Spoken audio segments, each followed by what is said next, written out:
श्रोते हो, आजच्या शोमधल्या पुढच्या एका सुंदर चारोळीकडे वळूयात आणि ज्यामध्ये सौ विद्या प्रकाश माने मॅडम यांनी लिहिलंय शब्दसुमनी मंच मंगळवेढा इथून. सौ विद्या प्रकाश माने मॅडम लिहित आहेत शब्दसुमनी मंच मंगळवेढा इथून की तुला पाहताना समोर वहीत रेखाटावे वाटते.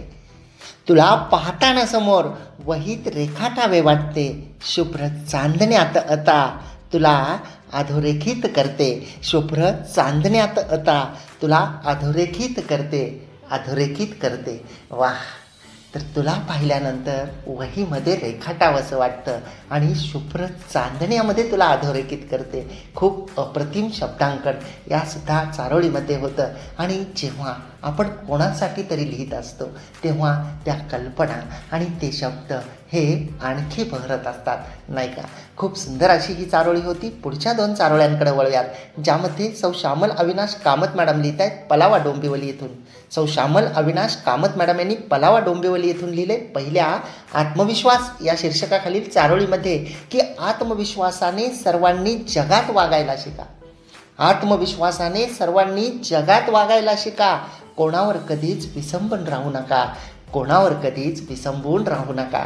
विसंबून राहू नका. वाह! तर खूप अनमोल असा संदेश या चारोळीमधून होता की प्रत्येकानं स्वतः आत्मविश्वासानं जगलं पाहिजे. जेव्हा आपण कोणावर अवलंबून राहतो, जेव्हा आपलं मन, आपल्या भावना, आपलं विचार आणि आपले काम या सर्व गोष्टी या आपण इतरांवर सोपवतो आणि इतरांनी केलं तर आपण आनंदी राहू, इतरांनी केलं नाही तर आपण दुःखी होऊ, ही भावना जेव्हा आपल्या मनामध्ये असते तेव्हा आपल्या वाट्याला येतं ते म्हणजे दुःख. म्हणून मॅडमनी म्हटलंय की आत्मविश्वासाने सर्वांनी वागलं पाहिजे आणि कोणावर विसंबून राहू नका. कारण प्रत्येक वेळी आपण ज्याच्यावर विसंबून आहोत ती व्यक्ती आपल्यासाठी उपलब्ध असेल असं नसतं. त्यामुळं आत्मविश्वास स्वतःचा जो आहे तो वाढवला पाहिजे आणि प्रत्येक कार्य हे आत्मविश्वासाने केलं पाहिजे असा सुंदर असा संदेश, सकारात्मक असा संदेश या चारोळीमध्ये होता. आणि संघर्ष शीर्षकाखालील पुढच्या चारोळीमध्ये मॅडम लिहित आहेत की संघर्ष करून सर्वांना नेहमी यश मिळते. उंच शिखरावर गेल्यावर सगळ्यांनाच दिसते. आणि खरं आहे की संघर्ष हा अंधारातला असतो. संघर्ष हा पडद्यामागचा असतो. तो कोणाला दिसत नाही. लोकांना दिसतं ते यश, लोकांना दिसतं ते यशाचं शिखर. आणि जेव्हा आपण यशाच्या शिखरावर जातो तेव्हा जे आपल्या ओळखीचे सुद्धा नसतात ते लोकसुद्धा नाती जोडतात, आपल्याकडं काम काढतात, आपल्याला जवळचं मानतात, आपल्या परस्पर आपलं कौतुक करायला लागतात. परंतु जेव्हा आपण संघर्ष करत असतो तेव्हा मात्र आपण एकटे असतो आणि संघर्ष हा एकट्यानेच करायचा असतो. संघर्षामध्ये साथीदार हे फार कमी वेळा लागतात आणि प्रत्येकाचा संघर्ष वेगळा असतो. प्रत्येकाचे प्रॉब्लेम्स वेगळे असतात. प्रत्येकाच्या अडचणींवर मात करण्याची पद्धत जी आहे ती सुद्धा वेगळी असते. म्हणून यशाला गवसणी घालायची असेल तर जीवनातला संघर्ष जो आहे तो आपल्याला करता आला पाहिजे. आपल्याला संकटांवर मात करता आली पाहिजे.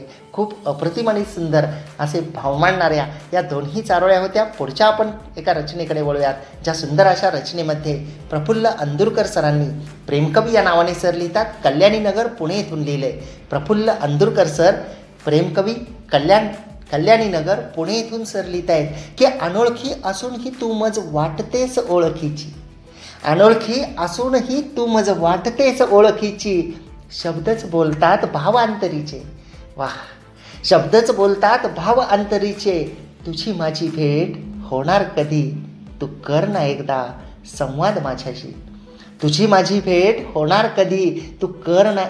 संवाद माझ्याशी.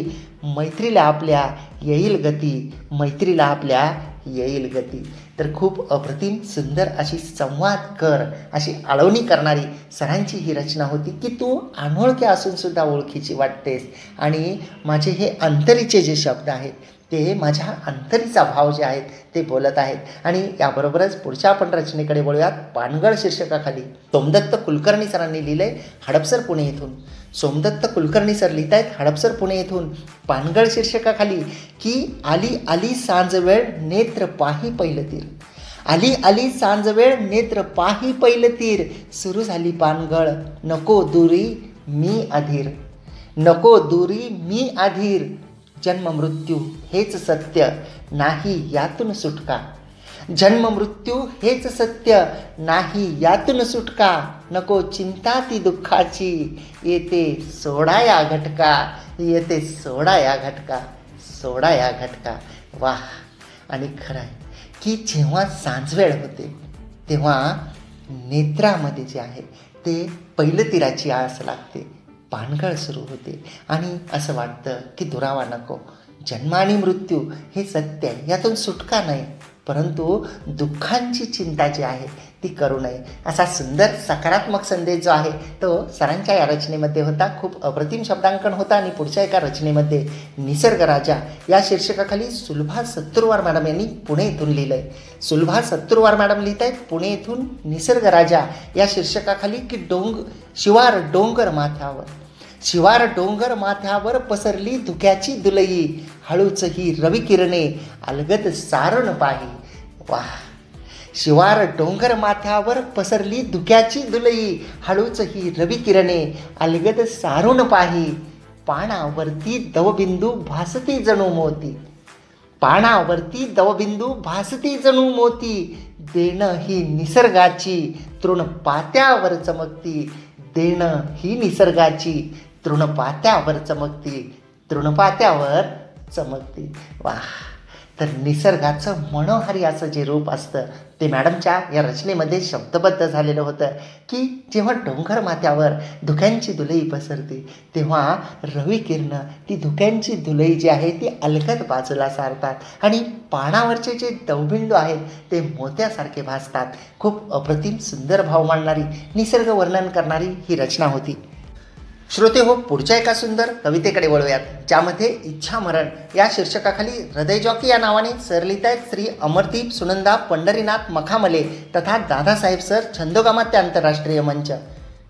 हृदय जॉकी या नावाने श्री अमरदीप सुनंदा पंढरीनाथ मखामले तथा दादासाहेब सरांनी छंदोगामात्य आंतरराष्ट्रीय मंच सन्मान इथून इच्छा मरण या शीर्षकाखाली सुंदर अशी कविता पाठवलेली आहे की हाती रोजंदारीची कामं अंगाला घाम, हाती रोजंदारीचं कामं अंगाला घाम, सांत्वनाचं अदृश्य बाम, सांत्वनाचा अदृश्य बाम तोंडामध्ये राम, सांत्वनाचा अदृश्य बाम तोंडामध्ये राम, सदा बोडकी दिवाळी कडका आत्माराम, सदा बोडकी दिवाळी कडका आत्माराम, आराम हराम पोरा बाळाच्या नजरत परिणाम, पोरा बाळाच्या नजरत परिणाम, सारी दारं ठोठावली अव काळी हंगाम, सारी दारं ठोठावली अव काळी हंगाम, सदऱ्याचा फाटका खिसा घावना छदाम,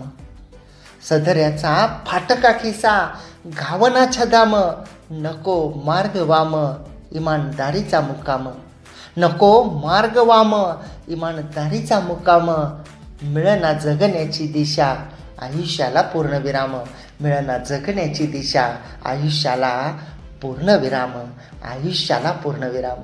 वाह वाह. तर खूप गहिरे असे भाव या रचनेमध्ये होते श्रोते हो. जे लोक रोजंदारीची कामं करतात त्यांच्या अंगाचा घाम दररोज निघतो, त्यांचं शरीर मन हे दुखत असतं, परंतु त्यांना सांत्वन असं कोणी देत नसतं, कारण त्यांच्या जीवनामध्ये कधीही दिवाळी नसते, त्यांच्या जीवनामध्ये कायम कष्ट असतं आणि ते कष्ट करत करत जेव्हा ती आपल्या मुलांना मोठं करत असतात, मुलांना शिक्षण देत असतात, ते देत असताना त्यांचा जो संघर्ष असतो, एक रुपयासाठी त्यांना करावा लागणारा जो संघर्ष असतो, आणि जे जसं की सरांनी लिहिले की हा संघर्ष करीत असतानासुद्धा नको मार्ग वाम इमानदारीचा मुक्काम, हा संघर्ष करत असतानासुद्धा ते प्रामाणिक राहत असतात, ते इमानदार राहत असतात आणि आपल्या जीवनाला जगण्याची दिशा मिळत नाही असं म्हणून एक दिवस आयुष्याचा पूर्णविराम घेतात. तर या अनुषंगाचे अप्रतिम सुंदर असे भाव या रचनेमध्ये होते. आणि पुढच्या एका रचनेकडे वळूयात, ज्यामध्ये सौ ज्योती कुलकर्णी मॅडम लिहित आहेत अकोला येथून. सौ ज्योती कुलकर्णी मॅडम यांनी अकोला येथून लिहिलं आहे की मेहंदीच्या सुगंधाचा गंध गंधाच्या प्रेमात मन धुंद, मेहंदीच्या सुगंधाचा गंध गंधाच्या प्रेमात मन धुंद, धुंदीच्या स्वप्नात गेले मन मनात शिरला मनमोहन. वाह.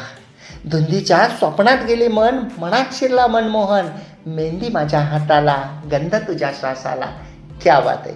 मेहंदी माझ्या हाताला, गंध तुझ्या श्वासाला, हात लालीने रंगलेला, रंग प्रीतीचा उधळला. हात लालीने रंगलेला, रंग प्रीतीचा उधळला, रंग प्रीतीचा उधळला. तर खूप अप्रतिम सुंदर, अगदी मनभावन अशी ही रचना होती की मेहंदीच्या सुगंधाचा गंध, गंधाच्या प्रेमात मंदुंद. आणि जसं की मॅडमने लिहिलं आहे की मेहंदी माझ्या हाताला, गंध तुझ्या श्वासाला. तर अप्रतिम शब्दांकन होतं. आणि पुढच्या एका रचनेकडे वळूयात ज्यामध्ये मानसी पाटील मॅडम यांनी सायन मुंबई येथून लिहिलं आहे. मानसी पाटील मॅडम लिहित आहेत सायन मुंबई येथून राधा या शीर्षकाखाली की अंतरीचा भाव जाण रे होऊन या तू कृष्ण मुरारी. अंतरीचा भाव जाण रे होऊन या तो कृष्ण मुरारी, तुझ्या भेटीसाठी आतुर श्यामल गात्री राधा बावरी. तुझ्या भेटीसाठी आतुर श्यामल गात्री राधा बावरी. वेणूचा स्वर कानी पडता झाले मन कातर कातर. वेणूचा स्वर कानी पडता झाले मन कातर कातर. कशी शोधू तुला मी कान्हा, कशी शोधू मी तुला, कशी शोधू तुला मी कान्हा. तुझ्या माझ्यात नको रे अंतर, तुझ्या माझ्यात नको रे अंतर, नको रे अंतर. वाह वाह. खूप अप्रतिम सुंदर भावस्पर्शी अशी ही रचना होती की अंतरीचा भाव जाण रे होऊन या तू कृष्ण मुरारी. आणि कशी शोधू तुला मी कान्हा, तुझ्या माझ्यात नको रे अंतर. तर आळवणी करणारी की तुझ्या माझ्यात अंतर पडू नये, मनातला भाव जाण. तुझ्या भेटीसाठी ही राधा आतुर आहे, ही बावरी आतुर आहे. खूप अप्रतिम सुंदर भावस्पर्शी ही रचना होती. आणि श्रोते हो, याबरोबरच पुढच्या एका रचनेकडे वळूयात ज्यामध्ये सौ शिल्पा संतोष कुंभार मॅडम यांनी सोलापूर येथून लिहिलं आहे. सौ शिल्पा संतोष कुंभार मॅडम लिहित आहेत सोलापूर येथून. रामप्रहरी लेक माझी उठुनी पहा आनंदे खेळे. रामप्रहरी लेक माझी उठुनी पहा आनंदे खेळे. झोप मला आवरे ना काही मिटू लागती माझे डोळे. वाह. झोप मला आवरे ना काही मिटू लागती माझे डोळे. बाळलीला अमूल्य ठेवा घर सारे आनंदून गेले. बाललीला अमूल्य ठेवा घर सारे आनंदून गेले. एका गोड हसण्याने तिच्या थकवा मन हे विसरून गेले. एका गोड हसण्याने तिच्या थकवा मन हे विसरून गेले, मन हे विसरून गेले. आणि जेव्हा सकाळी सकाळी लहान मुलं उठलेली असतात, आपण आणखी झोपेमध्ये असतो आणि जेव्हा ती मुलं आपल्याला उठवतात, जेव्हा त्यांच्या बाललीला असतात त्या आपण पाहिल्यानंतर सगळं घर जे आहे ते आनंदून जातं. आणि जेव्हा ही लहान मुलं हसत असतात, खेळत असतात, बागडत असतात, तेव्हा आपलं मनसुद्धा थकवा विसरून जातं. तर या लहान मुलांच्या बाललीला आणि त्यामुळं मनाला मिळणारं एक आत्मिक असं समाधान मॅडमनी अप्रतिमरित्या या रचनेमध्ये शब्दबद्ध केलेलं होतं. आणि पुढच्या एका रचनेकडे वळूयात. सुख शोधताना या शीर्षकाखाली श्री श्रीकांत पाटील सरांनी लिहिलं आहे राजधानी रायगड येथून. श्री श्रीकांत पाटील सर लिहित आहेत राजधानी रायगड येथून. सुख शोधताना या शीर्षकाखाली की विसर पडे समाधानाचा भौतिक सुख शोधताना. विसर पडे समाधानाचा भौतिक सुख शोधताना. बऱ्याचदा चुकतात कर्म इतरास ज्ञान बोधताना. वाह. बऱ्याचदा चुकतात कर्म इतरास ज्ञान बोधताना. क्षणभर सुख शोधताना न सांडावी कधीही तत्व. क्षणभर सुख शोधताना न सांडावी कधीही तत्व. अमूल्य ठेवण जोपासावी ज्यात असावी सत्कर्माची सत्व.